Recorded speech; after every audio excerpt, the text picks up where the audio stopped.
what you're going to do first is go through here, which it's really just, if you know your perfect squares, great. If you don't, this is going to be a list of them, but it would be helpful to know what these are, which I think a lot of you guys memorized them either last year or the year before.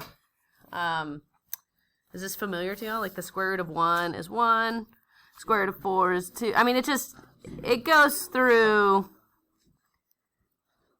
you basically just list 1 to 12. 10, 11, 12, and it wouldn't hurt to know them all the way up to 25. I didn't list them all the way up to 25, but the more you know, the more helpful it will be to you, because you need to find the largest perfect square that goes into these numbers listed below, which the numbers on Delta Math are a little bit bigger.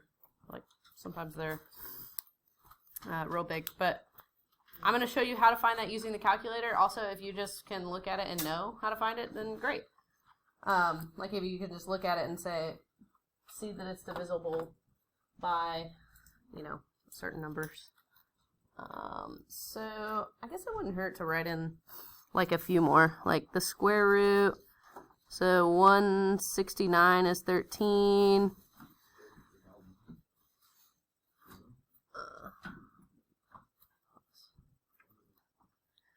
Okay, perfect squares. So sometimes, or simplifying radicals. Sometimes you will have a perfect square that's under the radical, and that's really nice.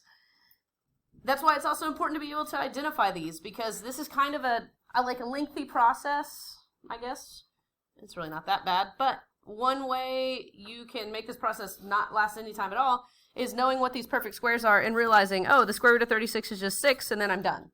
Or like if you randomly, I think it's a little more common to not know if it's something like the square root of 19, and you try to go through this whole process, but then you end up just getting 19 at the end after all of this work. And so just to make your life easier, knowing these perfect squares is helpful.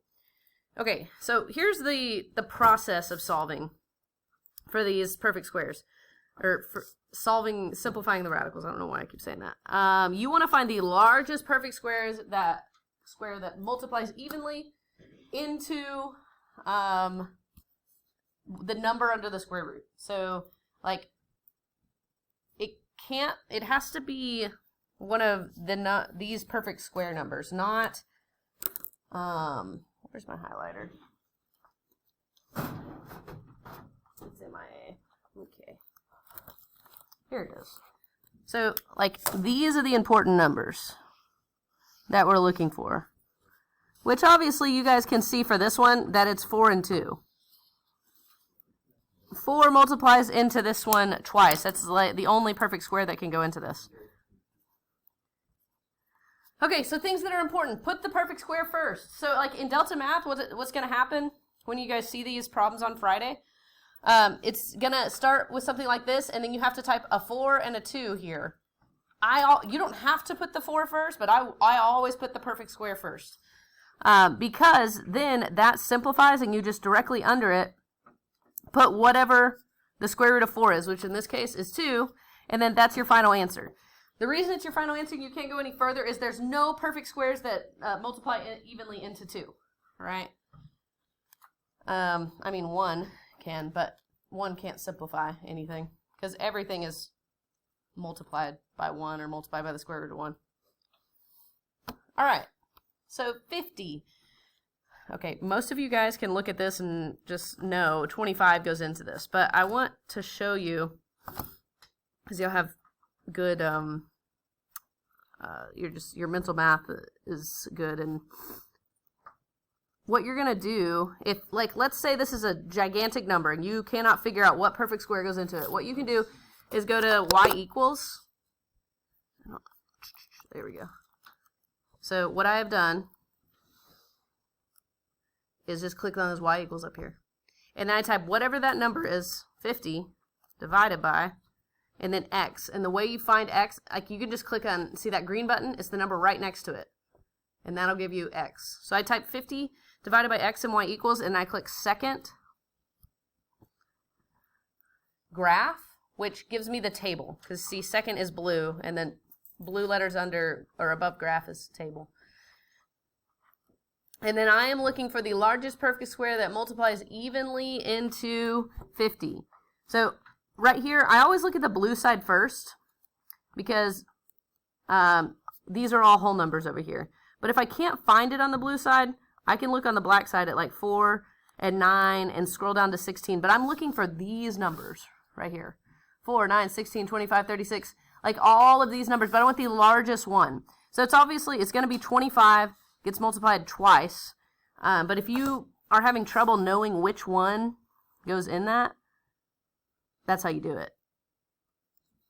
So square root of 25 is 5. 5 root 2 is your answer. So basically, like, what's the point of doing this? Like, why don't we just put square root of 50 as our answer? It's the same reason as you don't answer a question, like, instead of 1/2, like, you don't answer it as 3/6. Like, it is simplified to simplify a fraction from 3/6 to 1/2. Okay? Same idea with this. You simplify the square root. All right, so 18, hopefully you guys can see that 9 goes into 18 twice. So that simplifies to 3 square root 2. All right, I'm going to pause for a second, and I want you to just try to solve 5 and 6 and see if you have an idea. If you know which number goes into this, great. If you don't, then click on y equals and do 175 divided by x, and then click second graph and figure that out. Okay, we're going to pause. So solve those two, and then I'll go over them. Okay, so square root of 72. I'm going to show you 2 different ways to solve this. An easy way and a hard way. So if you figured out that 36 and 2 are the two numbers, that, and don't erase it if you picked a different one. It's okay. Like, there's multiple ways to do this. This is just the shortest way. So remember when I said find the largest perfect square? Because when I look at 72, I think 9 and 8. Like, just in my brain, those are the two numbers that come up because I'm used to, like, you know, do you do like the little finger thing with the 9 and the 8, and you're like, oh, that's 72. I don't know. You go learn the finger thing with the factors of 9? And so a lot of times people do this. And they're like, okay, 9 and 8. And then, oh, 3 root 8. And then they answer that. But that's not right, because obviously the square root of 8 can be simplified more. And so when you do not choose the largest perfect square, what ends up happening is you have to do the whole thing over again. So you have 3 root 8, and then you split it into 4 and 2. And then you have 3 times 2. Why is that? Because the square root of 4 is 2. And then for this one, you can only multiply things that look alike. So this thing under the square root 2, cannot be multiplied by the things outside the square root. But these are both just whole numbers. So those can be multiplied. But I see a ton of people who want to take that 3 and 2 and make a 5. There's no plus sign. Everything gets multiplied here. Okay? So this is the importance of figuring out the largest perfect square compared to having to do the whole process over and over again. And you may look at it and be like, well, we wouldn't have to write all that stuff out. But yeah, on Delta Math, you do. You have to like put each individual number in if you don't choose the largest perfect square. And it just takes a long time. Okay, so hopefully that's helpful. All right, what if there is a number on the outside? Well, for this one, which it's 25 goes into this one. But remember, if you can't see that, you can do 150 divided by x, second graph, and then you look on the blue side first and you figure out, okay, which one of these are perfect squares? As I scroll down, nope. Yes, perfect square right there. And so 6 and 25. And then notice I'm writing it the same way. This 2 just stays out in front until the very end. 25 and 6, always put the perfect square first. 2 times 5 times square root of 6. 2 times 5 is 10. It's not 7. And then you're done. And how do we know we're done? Because no perfect squares go into 6 evenly. 3 and 2 are the factors of 6. Neither one of those are perfect squares. All right. And then I'm going to change this to like a bigger number. Yep, because this is too easy. And then this will be the last one. Let's do 343. Why not? All right, find the largest perfect square that goes into 343 in your calculator, or in your brain if you're really smart. All right, if we type 343 divided by x in our calculator, and we click second graph, we can look at that blue side and we're like, No, no, no. All decimals, all decimals. Boom. There's only one whole number, and that whole number just happens to be a perfect square. Yay. Square root of 49. Square root of 7. All right.